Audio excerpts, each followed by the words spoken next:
नमस्कार, मैं doctor Rajesh Kumar Kewat, Narayan health clinic, state bank colony, Ukhri road, power house के बाजू में।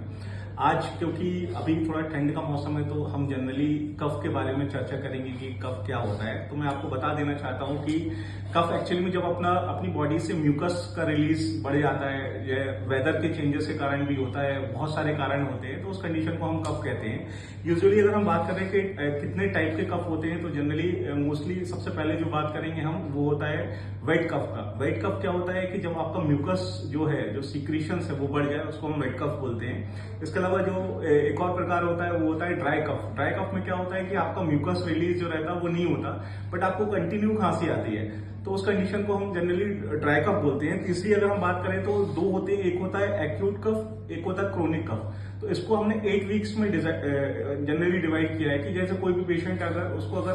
8 वीक से ज्यादा अगर कफिंग हो रही है कंटिन्यूशन, तो उस कंडीशन को हम जनरली क्रोनिक कफ बोल देते हैं, और उससे कम है अगर तो हम उसको एक्यूट कफ बोलते हैं। इसके अलावा कुछ और होते हैं, जैसे पैरोक्सिस्मल कफ होता है कि एकदम से सडन किसी कारण से हमें कफ आने लगा और बहुत ज्यादा हमें कफिंग होने लगी और हमें उसका कारण नहीं पता, तो वो जनरली अपन पैरोक्सिस्मल बोलते हैं। इसके अलावा न्यूरोजेनिक होता है, कई बार एलर्जी के कारण भी होता है, जो कि सबसे ज्यादा कॉमन है कि जैसे कोल्ड वेदर आया, जैसे आपको डस्ट या किसी पॉलन ग्रेन्स या किसी चीज से भी एलर्जी है, उससे अगर आपका एक्सपोजर हो रहा है तो उस कंडीशन को हम एलर्जिक कफ बोलते हैं। अब अगर हम इनके कॉजेस पूछे कि यार किस किस कारणों से हो रहा है, तो हमने बताया कि टाइप्स ऑफ कफ हैं, इतने टाइप्स के कफ जनरली होते हैं। अब किस कारणों से हो रहे तो इसमें सबसे ज्यादा होता है कि कॉमन कोल्ड। अगर किसी पेशेंट को जनरली कोई वायरल इन्फेक्शन हुआ है या किसी भी कारण से किसी बैक्टीरिया, वायरस या कोई भी उसको पैथोजन से उसका एक्सपोजर हुआ था, उस कारण से अगर उसको हो रहा है तो वो जनरली कॉमन कोल्ड होता है। इसके अलावा एलर्जी के कारण भी होता है, सीओपीडी में होता है, अस्थमा में होता है, कई बार न्यूरोजेनिक होता है कि हमारे जो ब्रेन है, सेंट्रल नर्वस सिस्टम में कोई ट्रिगर फैक्टर होता है जिसके कारण से कफिंग होने लगी। इसके अलावा अगर हम बात करें तो स्मोकिंग, अगर हम बात करें कि स्मोकिंग ऐसा फैक्टर है कि जनरली जो ट्रिगर कर देता है, अगर आपका जो कफ है वो जनरली नहीं होना है लेकिन आप स्मोक कर रहे हैं, तो स्मोक ऐसा फैक्टर जो ट्रिगर कर देता है और कफिंग आपको एकदम से बढ़ जाती है।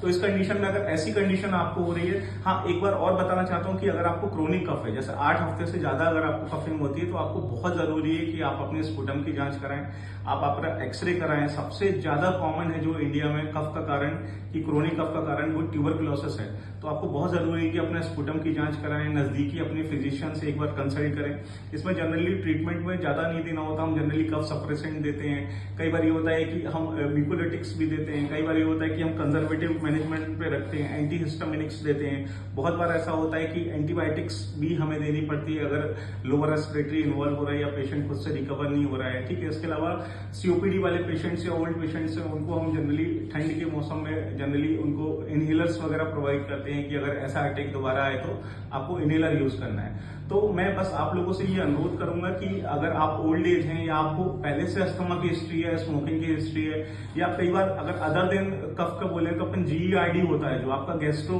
में अगर कुछ है उसके कारण से अगर आपको कफ होता है, कोई पैथोलॉजी अगर गैस्ट्रो में, उसके कारण से भी कफिंग होती है, तो आप इस ठंड में एटलीस्ट अपना ध्यान रखें, गर्म कपड़े पहने,